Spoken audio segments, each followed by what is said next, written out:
The Winnie the Pooh cinematic universe is coming. Yep, that is today's topic today for Let's Talk About Horror. And you're going to get all my thoughts and feelings about that today. So yeah, let's go ahead and get this show started.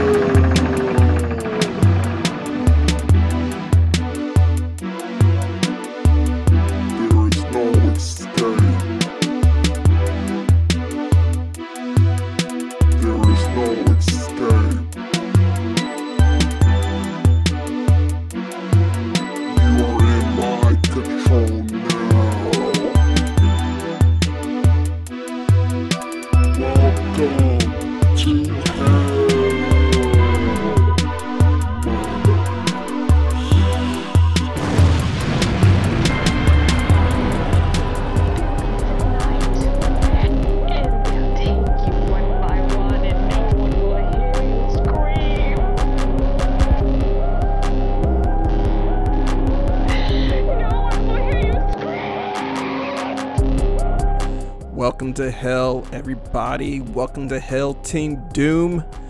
Welcome, Los Angeles.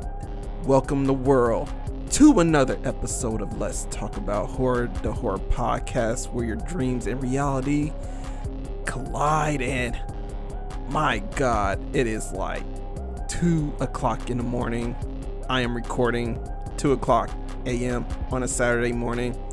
So I am really running on energy drink, and we'll see if this episode comes out on Saturday. Let's see how much energy I have to actually release this episode. But welcome everybody, and I gotta say, speaking of being here from LA, I just had an entertaining moment. If you were looking at my Instagram story, I was looking at a rebroadcasting of the news, and what do I see? Of course, is a car chase, high-speed car chase. Actually, it wasn't even high speed at all. Actually, this speed chase that was happening, I shouldn't even say speed, this slow speed chase that was happening because the driver was going under 15 miles per hour, is that, I guess, somewhere in the San Gabriel Valley. If you're from LA, you know where that is. Hell, I don't even know where that is. And I've been out here for like a very long time, but in the San Gabriel Valley, a car was being chased for a DUI suspect. This guy has been going like real slow and what have you, traveling around the neighborhood of the area. And of course, usually when people who are in these chases, I was about to say high speed, but usually people who are in these chases, they're usually traveling around areas that's like familiar to them. Now, being from LA, you see this shit on the news all the time. You always come in contact at least like once a week with a car chase. I mean, that's like literally the high point of the news most of the time on our news stations.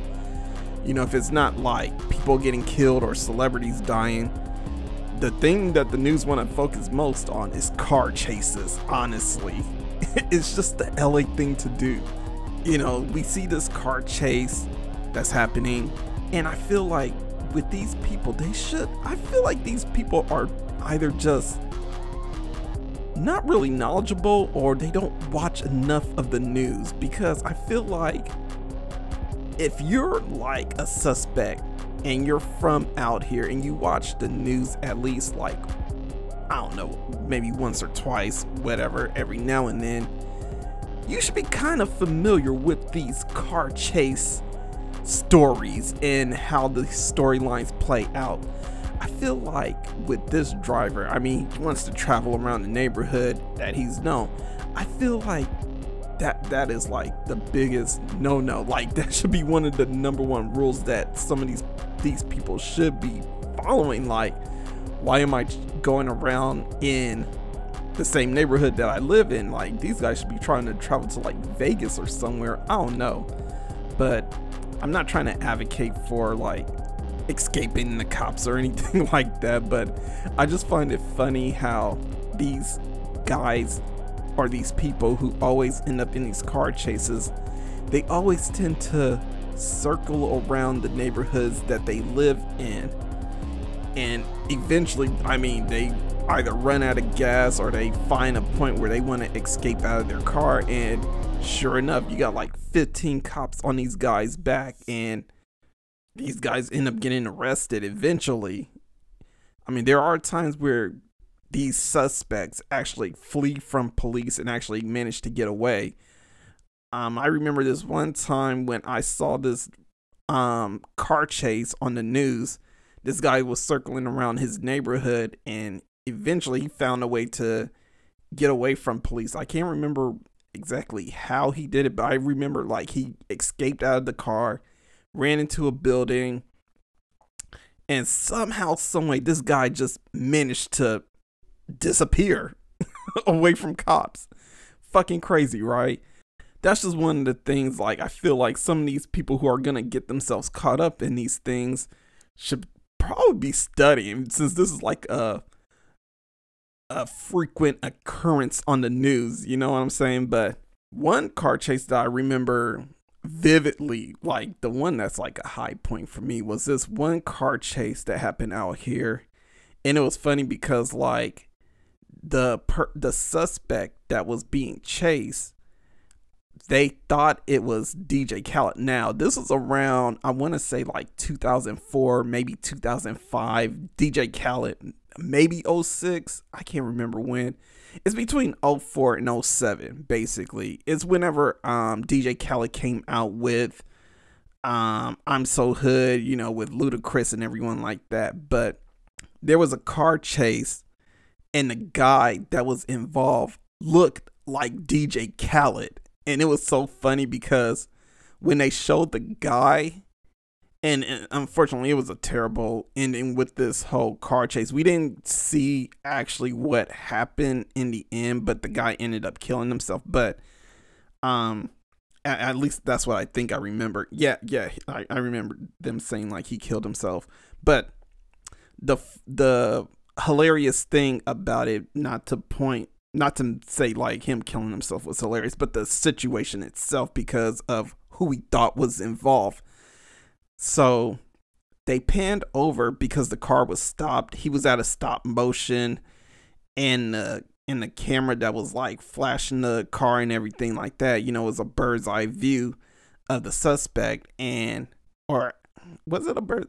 No, it wasn't a bird's eye view. It was actually a perspective shot. You know, you see like kind of like the car and the cops behind him. So in the car, you could see the driver. And when I saw the driver, I was like, oh shit, that's DJ Khaled. So the news, they were like, oh, it's rapper DJ Khaled. So everybody thought it was DJ Khaled that was being chased in this like car chase in LA. So the news came out later that the guy who was being chased ended up killing himself. Hours later, DJ Khaled put out like I forget what he did. It was either a tweet or a post on Facebook to say like, hey everybody, that wasn't me. I'm in Miami. I'm fine. It was just one of those news reports where it was funny, but it wasn't funny on what was happening, but it was funny because it was like, oh shit, we thought it was like DJ Khaled trying to outrun the police. You know, we thought DJ Khaled was out here losing his damn mind, but it wasn't him at all. It was just a guy that kind of resembled DJ Khaled. I'm pretty sure you could probably find this somewhere on Google. I'm gonna probably Google it one time, maybe even put it in the description for y'all to check out, because I'm telling you right now, if you were listening to DJ Khaled back then, and if you saw this guy, like literally splitting resemblance, like it was almost uncanny in a way. But welcome to the show, everybody. Shouts out to my boys Algorithm C, Cali the Wolf, for supplying the beats to the show. Shout outs to everyone that's following Walter Doom on the social medias. If those social medias are Walter Doom Horror on Instagram, TikTok, if it doesn't get banned, and YouTube. And also, there is no Twitter fuck Twitter. I got rid of that. But also, if you want to listen to this podcast on anywhere that involves streaming, it is Walter Doom. So yeah, so once again, like I said, it's 2 a.m. I'm probably trying not to wake up people in the house too much because, yeah, I'm going to try my best not to talk too loud, But I wanted to really get this episode out. I mean, I feel like I've been on like a good little trajectory, a little bit of a good momentum pace and what have you with releasing episodes every other week, which I feel like is probably the best pace for me anyway. Because, I mean, your boy isn't really earning much from this, I do this for the love of it, you know what I'm saying? I do this for the love of horror. But, shouts out to everyone that listened to the 100th episode. This is episode 101. And my goodness, I can't believe I have done 101 episodes. I love it. I love it. I love it. I feel like right now it's the energy drink talking. But anyway, yeah, welcome to the show. So today I want to talk about something that's like in the news this past week that I just thought I could make an episode about. I know I'm supposed to be focusing on the banned movies as far as like a theme for, the month of March, but I'm going to put that on hold. I mean, obviously it's going to be a series, so I got like 3 more installments of the band series. So yeah, instead of sticking to like a timeline or just forcing myself, that shit is gonna come out when it comes out. Your boy just want to like make an appearance for y'all. So yeah, here I am. I want to talk about something that was in the news that I thought was very interesting, probably something that annoys the rest of y'all, but it's like interesting to me. Is the Winnie the Pooh cinematic universe is coming. Blade Disgusting put out an article a couple of days ago this past week, and it was about the Winnie the Pooh series. Now, as we all know, Winnie the Pooh Blood and Honey is coming out. Part 2 is coming out pretty soon. Can't wait till that is out. But what we have heard and what has been announced is that Winnie the Pooh Blood and Honey 2 is not where it's stopping at. No. There is going to be, and it's planned out, a Winnie the Pooh cinematic universe, and they're calling it the Twisted Childhood Universe. So reading from the article from Blade Disgusting, it is titled Poohniverse. I don't know why. I feel like each time I say Poohniverse, it sounds so dirty. Like, I'm sorry if you grew up listening to, well, watching, not listening, but watching WWE, The Rock will always talk about Poontang Pie. And the funny thing, as a kid, because I was probably like 13, 14 years old. No, 14, because I didn't watch it when I was in middle school. I watched it when I was in high school. Well, maybe I watched a little bit when I was 13 because I remember I was watching some WCW, but that's beside the point, me thinking out loud. I remember The Rock always talking about Poontang Pie. Now, for a while, I never knew what Poontang Pie was at 14 years old. And, I'm sitting there, like, quoting him, like, yeah, you want some of The Rock's, The Rock wants some of that Poontang Pie. And I don't know when I finally made that connection that what he was talking about was pussy or vagina, for those that want me to speak a little bit more politically correct. I found it more funny and interesting, and I think when I put that connection, I think it was because of a South Park episode, and I think one of the characters mentioned Poontang. So me being me, I mean, as a kid, trying to understand shit, I didn't get shit right away. And I feel like a lot of kids be capping when they say like, oh man, you didn't get that, ha ha ha, I got that right away. honestly, man, you don't live enough life unless you've been around adults like crazy. You know, for a lot of kids, they always say, like, oh, yeah, I got that. I understand that.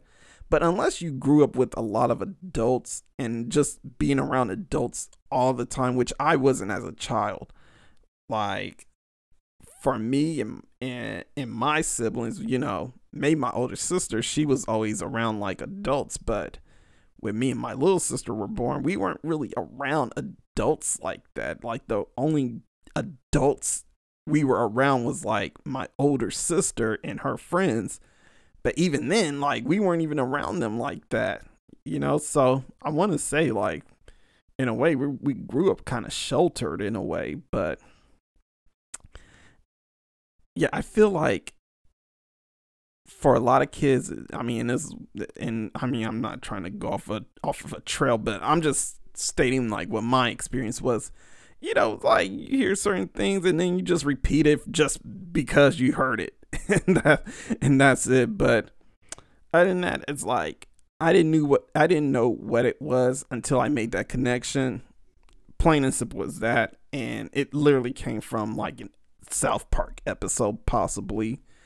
But moving on, Poohniverse. I think they knew what they was doing too. I think they want people to go into the movie theaters. It's just like when I forget the title of the movie, but the Magical Negro movie came out, and I feel like they trying to set people up. They trying to set people up. I feel like it. But Poohniverse, Winnie the Pooh teens twisted childhood universe building to mash up horror movie. Winnie the Pooh, Blood and Honey 2 hits theaters March 26th, 27th, and 28th from Phantom Events, a sequel to last year's viral hit that ended up making nearly $5 million at the box office. So as y'all know, I talked about this a couple of episodes ago about how successful Winnie the Pooh is. And this is the thing that I was talking about, was how much success are they planning to see. So here's something that I feel like the people who are creating Winnie the Pooh, if they're really doing this whole twisted universe that they're trying to plan out, they're already expecting like success from this movie. But anyway, moving on to reading the article, ITN Studios and Jagged Edge Productions are all in on their twisted childhood universe. But what's the end game? As it turns out, they're planning an Avengers-style mashup. For starters, the growing twisted childhood universe will feature previously announced standalone films Bambi the Reckoning, Peter Pan's Neverland Nightmare, and Pinocchio Unstrung, and introduce new characters such as Sleeping Beauty, the Mad Hatter, and Rabbit from Winnie the Pooh, Blood and Honey. Is anybody even interested in Rabbit? I know Tigger is like interesting, but who the fuck cares about Rabbit? All of these characters will come together in Poohniverse Monsters Assemble in 2025 when the monsters join forces to take down the world. Blood and Honey 2's end credits will feature a first look at the upcoming Poohniverse. Producer of Jagged Edge Productions, Rice Frock Waterfield, explains, "It will be complete carnage. We are heavily influenced by Freddy vs. Jason and the Avengers. We love to see horror movie where the villains group together and are going after their survivors. We have some incredible set pieces in mind and some sequences I think will truly shock people. The movies we are working on now as standalones are all building towards Poohniverse Monsters Assemble." Scott Chambers, producer of Jagged Edge Production, adds, similar to Avengers, we will follow Pooh, Tigger, Rabbit, Owl, Piglet, Pinocchio, Sleeping Beauty, Bambi, the Mad Hatter, Peter Pan, and Tinkerbell joining forces to wreak havoc. We are working with a larger scale budget on this one and are excited for what the future will hold. When you see the standalone movies, you will see the Easter eggs hinting toward the crossover. Some of the villains will also not see eye to eye, which will allow for some carnage within the group in some epic sequence of monster versus monster. Rise Frock Waterfield is set to direct. Casting is to include Scott Chambers returning as Christopher Robin, Megan Plastillo. Oh my god, I am so illiterate. Megan Plastillo as Wendy Darling, Roxanne McKee as Xana, Louis Santer as Tigger. More casting announcements will come. Stuart Alson and Nicole Holland serve as executive producers.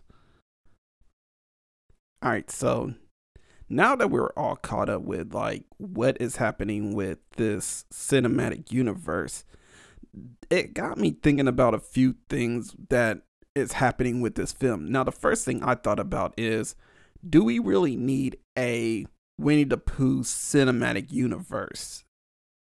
I'll let y'all know when we come back. So like you shouldn't say in a scary movie, I'll be right back.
Alright, and we're back now. So, like I was mentioning before, I was thinking to myself, do we really need a cinematic universe for Winnie the Pooh?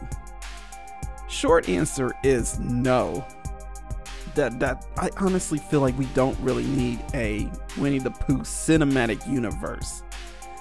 But in the long scale of like why we don't need it, here are some of the things that I was thinking about why we don't need it. I mean, first off, cinematic universes, I feel like are kind of growing stale in a way. I mean, we already have like the Conjuring universe, which is running stale in my opinion. I mean, the last Nun movie was just a commercial flop and just a big flop within itself. I didn't like it at all. I thought it was disastrous. As y'all know, like, it was one of my biggest blunders of last year as far as like movies go. We also have like the Marvel universe, which I'm hearing is running its course and people are actually getting a lot of fatigue from it. Then we have DC, which we all know is a colossal fail, and I love DC, but the thing is that I love DC for the animated movies that they release. The animated movies are way better than their live action films. But as far as the live action has gone for DC, oh man, it's been a clusterfuck, honestly. And they just been flopping after movie after movie. And then we have, of course, the dark universe of Universal Monsters, which has been a colossal flop within itself, and I don't know if they're really going to gain much ground after failed projects like Renfield and The Last Voyage of the Demeter. And the thing is that I feel like they should, instead of like making a cinematic universe of Winnie the Pooh, just focus on sequels. I mean, just make well quality sequels. I mean, look at the Chucky franchise, for instance. Chucky is still, I don't know how this man is still going. Just like the doll, the series is still going strong. And I mean, even though Chucky right now is focusing on television versus film, you know, Don Mancini is managing to still keep the franchise fresh with the television series. And it's not bad. I mean, in my opinion, I really do like the Chucky series. I've seen in some of the horror community, whenever this show is brought up, they are not a fan. I mean, they do love the first season, but I hear a lot of negatives about the second and third season that have came out. But I mean, I myself, I really do think like it's very good quality entertainment, writing, and I mean, I just feel like they're still finding ways to keep the show fresh for everybody to watch. Another franchise that I think does a very good job with their sequels, and maybe some people may say like, Doom, you're just dick writing, but it's the Saw franchise. I want you motherfuckers to tell me, where does Saw really flop? Because all I'm noticing is bangers after bangers after bangers. Honestly, unless it's Saw 3D and Jigsaw, because I know you motherfuckers is gonna bring it up.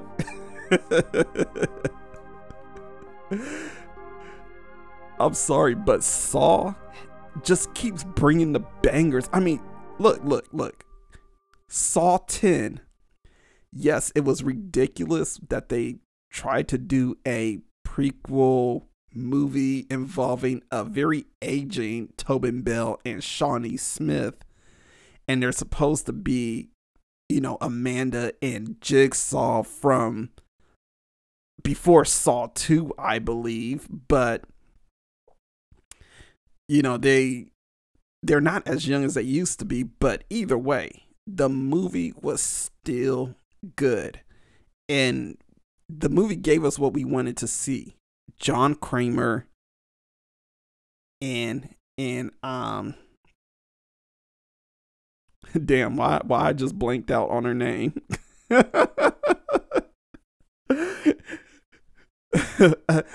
you got Jigsaw and Amanda. That's who you wanted to see in those films. I swear, it's 2 a.m, y'all gotta excuse me. Like, but yeah, like Saw 10 gave us who we wanted to see. Look, y'all might say like, okay, up to Saw 3, that's where like it stops. But I want to say, no, after Saw 3, they just revitalized and took a different direction with the series, and it was even more interesting. I'm sorry, Saw 4 was dark because you got to go through the mind of Jigsaw for a little bit. You go through the mind, or go through not the mind, but the world of people who get stuck in those games. The thing is, like with a lot of the Saw films, we always see the people in the games, but we never see them like before they get stuck in the games and how deep of a hole they get in being in these games made by Jigsaw. So to see, and I forget the I don't know why I get tongue tied saying detective, but I forget like his name, and I'm not in the mood to search it up. But to see him, I swear, I'm telling y'all, I am like, it's 2 a.m. But to see him in the movie and see him go through like the, you know, rabbit hole of being stuck in those games because his life is being threatened and what have you, and he's backed into a corner. It was interesting to see. And then not only that, we saw the developing battle between Peter Strahm and Detective Hoffman in the movie. And of course, Hoffman, you know, became like the villain to watch out for after he pretty much knocked off Amanda and forced her to do what she did. I mean, we learned like why Amanda did what she did in Saw 3. And I mean, Hoffman was a snake. He was a sneaky snake, man. But it was interesting to see him kind of take the helm a bit. And yeah, he's no Tobin Bell or anything like that. But it's like, how much of Tobin Bell are we really going to see in the film besides flashbacks? And I mean, we still got to keep him in the movie. You know, he wasn't completely gone, but I guess the traps were definitely better with him there. But, you know, it was still a good series between like Saw 4 to 6. I mean, again, we don't count 3D because 3D was trash, but some may say like Spiral wasn't a good movie, but honestly, Spiral was a really good movie. It literally brought the series back to form in my opinion. I mean, yeah, the writing could have been a lot better. Again, Chris Rock is no Lee Whannell or James Wan, but I think Chris Rock absorbed enough of the source material to where he still wrote an appropriate Saw movie. Maybe it wasn't the best, but it was still good enough. It was good enough to me. I liked it. And I do feel like it was one of the better installments that came after, you know, the whole Jigsaw death and what have you, after like the whole Saw 7 debacle, honestly. But you know, between, and I mean, honestly, it's like really just like, it's Jigsaw and Spiral. Yeah, if anything, I want to see and bring it back to Winnie the Pooh, Blood and Honey. I would rather see them do more sequels versus doing a connected universe. Another thing that I did wonder about, like, this whole cinematic Winnie the Pooh universe is Jagged Edge banking Blood and Honey 2 will be a success? And are they banking that all the other films in the universe are going to be a success? Now, again, like I mentioned this before in another episode, and I talked about like the expectation that they have for this movie, that, you know, because of the bigger budget, they're building like bigger expectations. So unfortunately, they don't have the novelty, except for having Tigger, for this film that's coming up. And I mean, I feel like even with Tigger being part of this franchise, is it enough to get people in the seats? But the thing that I said, in order for this movie to be a success, they have to hit like at least 10 to 12 mil. Because the first movie hit about 6 million. And it was on a budget of just 100K, I believe. And this movie is doing 500K as a budget. So a little bit of a bigger budget. And to me, I feel like it's creating bigger expectations. So maybe like, even if they don't hit 10 to 12 mil, I would still say like for them to probably hit like 4. Actually, maybe not 4, but maybe 4 to 8. Maybe it's still a success in their eyes. But is it a big enough success for them to keep the universe going? I don't know. But the thing is that if they're trying to build this success that they're trying to build with this movie, they gotta hit at least 10 to 12. But the thing is, as they're building up this success for Blood and Honey, is the audience going to be recipient to seeing movies like Bambi or Pinocchio or Peter Pan? Going back to like my examples of the other universes that have tried to build this whole success or these connected universe, and they have all these movies planned, but the plan just didn't work out. So DC is one example of this. You know, they had this whole plan of building this whole Justice League connected universe, because Marvel was already well enough in their way with doing that. And I always go to say, like, the only reason why DC wasn't as successful as Marvel with their live action movies is because not Marvel, I'm sorry. It's because DC rushed the process versus Marvel, who already had these movies planned out, started years ahead with Iron Man. To recall all of DC's little movies that came out, you had Man of Steel, which was a success. Dawn of Justice, which was a flop. I mean, it was a major flop. I've had that movie on DVD and was not interested in watching it again. Justice League, the Joss Whedon cut, that was a flop. Wonder Woman, the first one was a success. I think it was trash to me, but everyone liked it. So, I mean, what the fuck do I know? But that was a success. Wonder Woman 84, I thought that was good. I thought that movie was good, but everyone else hated that. That one was a flop. You had Harley Quinn, which was a success, which was the Birds of Prey movie. The Suicide Squad, the first Suicide Squad movie, that was a flop. You got the Suicide Squad movie, which was the one with John Cena on there. That was a flop.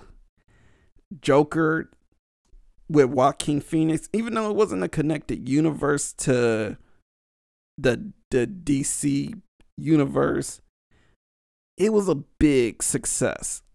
Big success. This one made a billy.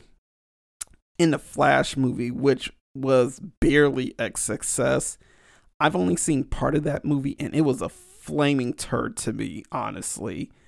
I mean, the CGI is so bad, and I just was not interested in trying to watch this movie fully. And to know that it's like 3 hours long, I'm just like, am I just gonna look at 3 hours of shit when I could just watch Flashpoint Paradox? I'm forgetting the name a little bit. When I could have watched Flashpoint Paradox for the less of the time, and it's a lot better, honestly.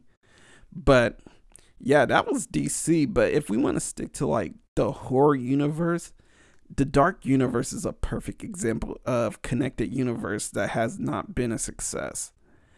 You know, you had The Mummy, which was ass. Invisible Man, that one was a success. Renfield, commercial flop. Last Voyage of the Demeter, flop.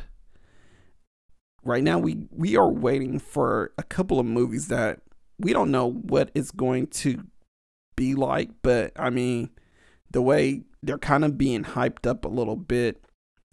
You have The Bride, which is Maggie Gyllenhaal's Bride of Frankenstein movie, and The Wolfman, which is by Lee Whannell. And I'm really interested in seeing what those movies look like. Honestly, I'm kind of almost expecting a good movie from The Wolfman. The Bride, we'll see what that one looks like, honestly. But as we can see, like, there hasn't been really good track records of these connected universes.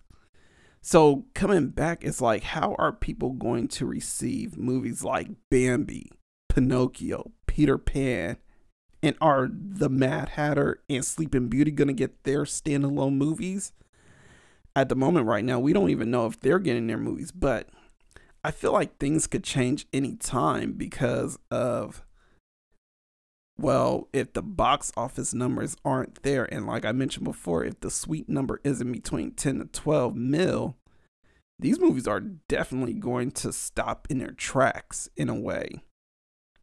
And possibly Rise Frog Waterfield just moving on to something else, because there's only so long this novelty act could last. But then again, it's like, even though maybe I think it's going to be a flop, maybe it is what we're going to need. I mean, maybe it's going to be a success because, first off, what they said is like a cinematic universe that's going to be like the Avengers. In so many years, we have been robbed, guys and girls, I should say. Let me not be sexist and not inclusive, guys, girls, theys. We have been robbed for so many years of mashups, at least like proper mashups. The only proper mashup we've gotten was Freddy versus Jason, and that was a colossal disaster, especially when it came out. I remember when this movie came out, and I remember the first time watching it, I didn't like it. I was not a fan. Over the years, it's grown on me. It's grown on me, but is it really like the best installment to watch if you like the Friday the 13th or Nightmare on Elm Street franchises? But we have gotten like another mashup movie that's only been on YouTube. And that mashup is Jason versus Michael Myers. And I encourage everyone to check that out, because as a short film and a fan-made film, it's actually not that bad at all. I actually liked it, but again, like that's just my like. Actually, I'll definitely leave it in the description for y'all if y'all want to check it out. But that is as close as to like another mashup that we got of like two colossal figures that we all know and love. But there have been mashups that we were just straight up robbed. So this article I found in Listverse.com. So we were robbed of a Freddy versus Jason versus Ash from the Evil Dead. Yeah. So the article reads as this: after Freddy vs. Jason hit theaters in 2003, a sequel featuring Ash from the Evil Dead series was considered.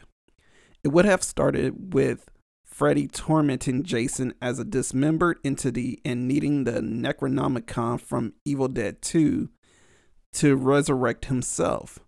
The Book of the Dead had previously made a cameo appearance in Jason Goes to Hell, which I don't remember. That movie was so awful. I don't remember anything from that film. If anything, that movie needs to burn in hell. But anyway, moving on. Ash enters the picture by working at a local S-Mart and would end up besting both Freddy and Jason. Freddy vs. Jason vs. Ash never made it past Jeff Katz's initial treatment. Robert Englund said he had been keen for it to happen, but that New Line Cinema was against it because I had my ass kicked by Jason, and they didn't want Freddy to look weak. Of course they don't.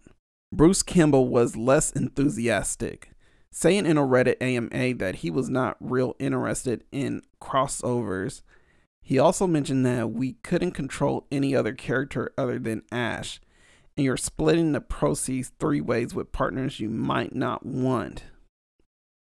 While the crossover never made it to the screen, it did make a great comic book. Written by James Corrick and illustrated by Jason Craig, Freddy vs. Jason vs. Ash was published between 2007 and 2008, and then a sequel subtitled The Nightmare Warriors was released throughout 2009. Oh, that, man, I don't know about that. I'm actually kind of interested in seeing. But yeah, as you can see, like, we were robbed of Freddy vs. Jason vs. Ash because there just couldn't be an agreement. And I feel like when you bring characters from other companies, IPs, and it's just like WWE versus AEW, you know, like when you bring like wrestlers from competing companies and you cross them over and you want to see the best of the best go against each other, it's kind of hard to kind of like work with people to kind of see, okay, I wouldn't want to have my AEW wrestler lose to this WWE wrestler to make WWE look better, and vice versa. So the same thing with like if it was like AEW versus WWE in an actual like wrestling bout, that would be so fucking awesome for the century Same thing goes for these crossover companies that just do not want to like risk their IPs into like a movie where, okay, my Jason is going against this Ash, and Ash is gonna best Jason in all types of ways to make Ash look like the best figure ever. You know, like there's just too many egos involved. Another movie that was robbed for us to see is Michael Myers versus Pinhead. Now, I didn't even know this was in the works too, but this is another movie that was in the works. This one was also on Listverse. So the article reads like this: another crossover that never happened was Michael Myers from the Halloween franchise fighting Pinhead from Hellraiser franchise. David Parker first pitched the concept to Dimension, who at the time produced both franchises in the mid-1990s. His movie called Halloween, and such a corny ass name, by the way, but I'm sorry, but I shouldn't have said that. But anyway, called Halloween was about a group of people attempting to destroy the Myers house on Halloween as Michael is making his way home, of course. Instead, they find the lament configuration and summon Pinhead. Although initially rejected, the success of Freddy vs. Jason convinced the production company that it could work. Dimension reached out to the head honchos from each franchise, asking Clive Barker to write and John Carpenter to direct. Now, that sounds hard as hell. I'm sorry. Can you imagine a movie where Clive Barker is writing the film and John Carpenter is the one to direct? And I mean, he's just not going to direct. Imagine him having to score the film as well. I'm sorry, like, I think we've really been robbed, Team Doom. We have been robbed of complete awesomeness, honestly. But Pinhead actor Doug Bradley explains that Clive wasn't interested in a mono confrontation. He was interested in finding places where the Hellraiser and Halloween landscapes might have crossed over. However, producer Mustafa Akkad owned the rights to Halloween and opposed the project, stopping it in its tracks. So as you can see right there, again, it's like what I said before. People who own IPs make the final decision. And if there's some type of level of, okay, one IP is going to outweigh the other IP, I'm pretty sure they're not going to go ahead and move with the movie. So, yeah, we definitely been robbed of those films. But another reason why I feel like we are also being robbed of crossovers, and we are missing a lot of mashups. I mean, it's definitely because a lot of our icons are definitely at an age where a lot of them are aging out. Like, they are literally calling it retired, they're calling it quits, or they're moving on. I mean, Robert Englund is no longer interested in really playing Freddy anymore. I mean, he's mentioned that several times. I mean, the last time he played Freddy Krueger, I want to say, was on the show Goldbergs, and that was the last time he played him. But he's actually expressed many times that he's not really interested in playing Freddy anymore. He's not trying to do the gloves, the makeup, or anything like that. I mean, he's done Freddy for so many years, and I think he's just really done with playing the character. Kane Hodder, who is the most iconic Jason, has been passed on from playing Jason since Freddy vs. Jason, and hasn't really played the titular character since, honestly. So we know Kane Hodder is not really going to don the mask. I mean, he's still acting in movies, but I don't really think he's been really playing any psycho killers in Mask or anything like that, to my knowledge. I mean, at least I haven't seen him play any characters like that. Doug Bradley, he is pretty much done playing Pinhead, and I believed he mentioned that before. Brad Dourif, he's still going strong with playing Chucky. And I mean, the only reason why he's still able to play Chucky because it's all a voiceover. Now, if he ever gets tired of voicing Chucky, I mean, I think that would literally bring the end of the character. And Michael Myers, I mean, anybody could play Michael Myers, but has he been written well enough? And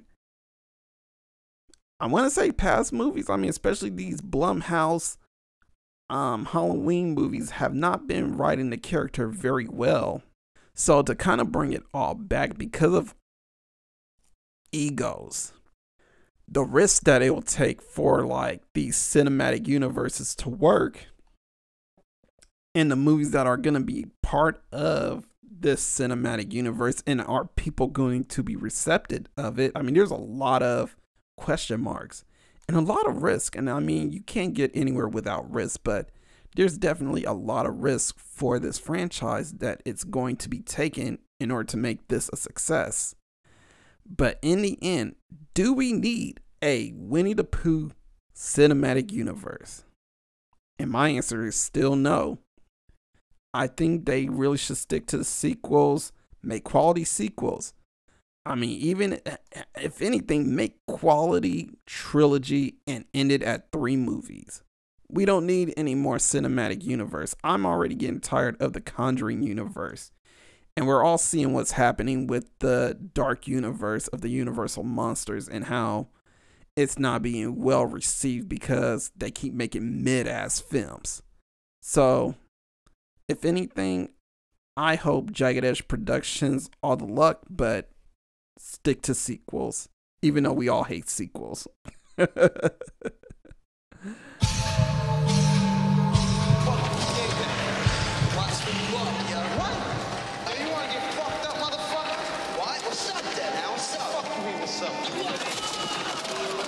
get my way, bitch.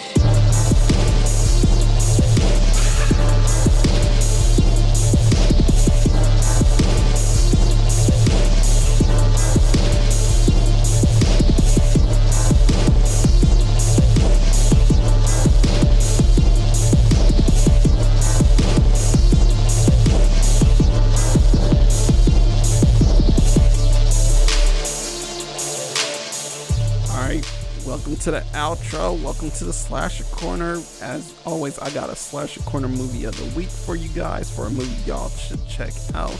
And since this is Women's Horror Month, we're still going strong with that, y'all. I got the movie Sissy, which you could check out on Shudder. It's starring Aisha D. It was one of my favorite movies from 2022. I mean, it was literally at the top. It made some nominations for the Doom Awards, if y'all checked out the Doom Awards. So yeah, the premise of this film is high school best friends Cecilia and Emma run into each other after a decade. Emma invites Cecilia to her hen's weekend away.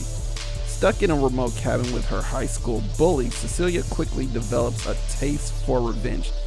And this is a movie that I feel like y'all should check out. I mean, it is shot beautifully.